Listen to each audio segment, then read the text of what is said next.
Welcome to my unboxing of the Samsung Series 9 970 monitor. This thing is just, yeah, it's pretty much as maxed out as it gets when it comes to a monitor. So it uses, you know what, I'm not going to talk too much about what's on the inside because we're going to open the box and we'll see that at some point. So experience color like never before. They've got their natural color expert as well as plane to line switching technology. This is a PLS panel. I've made it very clear in the past I am a huge fan of PLS panels, which are at this point exclusive to Samsung. They are gorgeous, whether it's on the Galaxy Tab 10.1 that in my personal subjective opinion has the best screen out of any tablet that I've seen to date, or if it's on their other PLS panels, which are, they have one available in 24-inch and one that's available in a smaller size. 1 billion colors, okay. WQHD 2560 by 1440. It's not quite 2560 by 1600, but I'll let it slide. This is an LED backlit monitor. On the back, you're going to see some more sort of glamour shots of the monitor itself, but since we're going to open it up, we don't have to worry too much about that. On this side, we see the actual model code, which is LS27B970DS/EN, which is like, I don't know, if I was going to name this monitor, I'd just call it like, you know, the Junk Destroyer or something like that, because just calling it like a series of numbers and letters doesn't do it justice. So we're going to take a quick look at the packaging inside, then we're going to open this one up off camera just so that you guys can, instead of watching me open packaging for most of the video, you can bask in the glory of this gorgeous monitor. I've already seen it outside of the box, so we're cheating a little bit here, but what are you going to do? Here's a dual link DVI cable, included HDMI cable, although I wouldn't use that. Ugh. Use the dual link DVI cable. DisplayPort cable, that one's okay. Wow, they included like every cable. USB A to B, as well as HDMI to mini HDMI. Wow, yeah, they really included like everything you need to hook it up. User's manual in there. Hard foam, but I don't expect it being a problem. It weighs what it weighs, so unlike computer cases, which once you load them up with hardware become a bit of a shipping hazard, it's not really a concern. Yeah, this thing is a thing of beauty. So we're going to go ahead and unveil it on camera here. Absolutely beautiful, although pretty much all of Samsung's 9 series products are just marvels of manufacturing at the end of the day. I mean, we've got one of their other 9 series monitors over there that we took a look at a while back. That's a 3D monitor. Again, just gorgeous. So this one brings a few new things to the table, and I apologize for not having it hooked up to anything. We're going to do a full NCIX tech tips on this one later. So it uses edge-to-edge glass.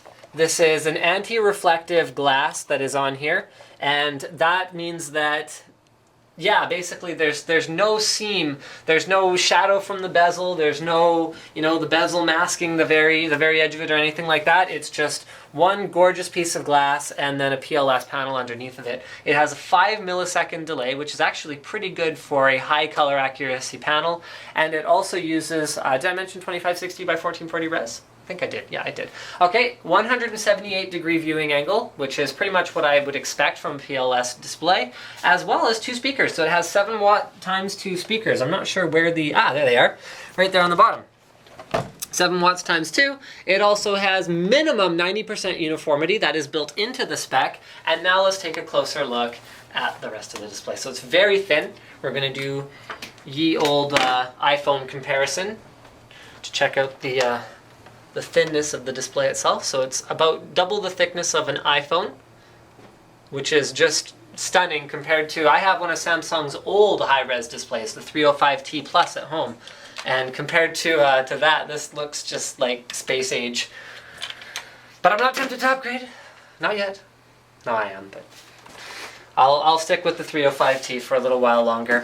In terms of the overall build quality, it's just outstanding. So back here we find the same kind of brushed looking plastic back that they have on the Galaxy Tab. I am a huge fan of this finish. I actually prefer it to brushed aluminum, and the reason for that is that it is way more durable, way more scratch resistant. It is also far less likely to get stained and ugly. You can clean it a lot more easily.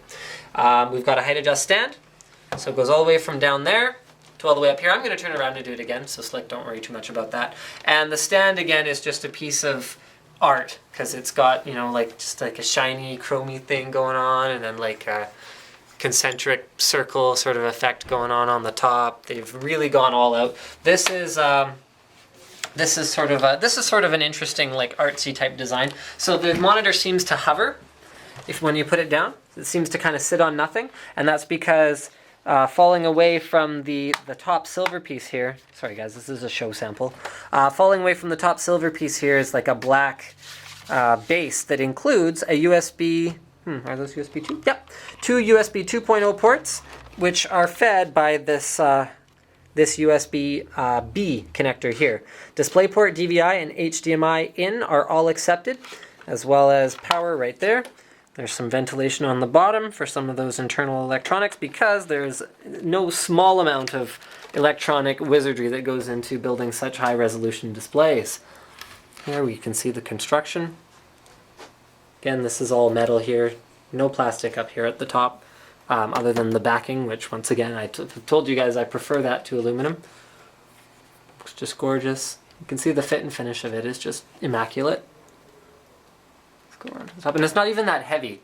Like I can hold it with one hand fairly easily, so it's that should tell you guys something about the weight, in spite of the glass panel. So that's that's at most of the weight of the top here.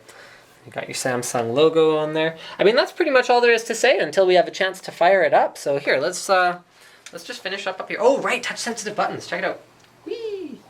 So you can select your source and navigate your menu with little touch sensitive buttons here. Very cool.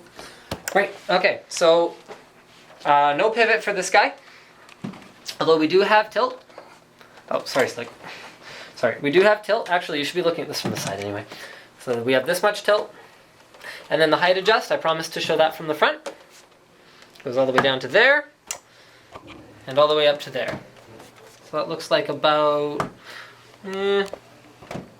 4 inches, 5 inches of height adjust. So thank you for checking out our unboxing of the 970 Series 9 monitor from Samsung. Once again, key talking points: 2560x1440 PLS display with one seamless glass front that I think is beautiful.